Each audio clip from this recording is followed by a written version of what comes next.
देशभरात मुस्लिम बांधवांचा पवित्र रमजानचा महिना सुरू आहे. भक्तिभावाने उपवास रोजे धरून लहान थोर सारेच भक्तिभावाने प्रार्थना करतायत. सर्वत्र इफ्तार पार्टीच्या माध्यमातून ऐक्य बंधुत्वाची भावना वृद्धिंगत होताना दिसते. अलिबाग येथे इफ्तार पार्टीचे अचूक आणि शानदार असे आयोजन येथील समीर इरफान पल्लवकर, नौसीन अकबर पटेल, सुनील सरपे यांच्या पुढाकाराने करण्यात आले होते. इफ्तार पार्टीच्या यशस्वी नियोजनात मुस्लिम समाज बांधवांचा विशेष सहभाग राहिला. नमाज पठणानंतर इफ्तार पार्टीत येऊन सर्वांनी उपवास सोडला. यावेळी हिंदू मुस्लिम बांधव यांच्यात सामाजिक सलोखा, ऐक्य, बंधुभावाचे अनोखे दर्शन घडले. इफ्तार पार्टीत विशेष निमंत्रणाला मान देऊन अलिबाग मुरुड मतदारसंघाचे आमदार महेंद्र दळवी, माजी नगराध्यक्ष प्रशांत नाईक, कामगार नेते दीपकभाई रानवडे आदींसह हिंदू मुस्लिम बांधव मोठ्या संख्येने उपस्थित होते.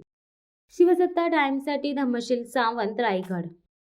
दे धडक बेधडक वृत्त देणाऱ्या आपल्या शिवसत्ता टाइम्स न्यूज चॅनलला लाल बटन दाबून सबस्क्राईब करा आणि बेल आयकॉनला क्लिक करायला विसरू नका.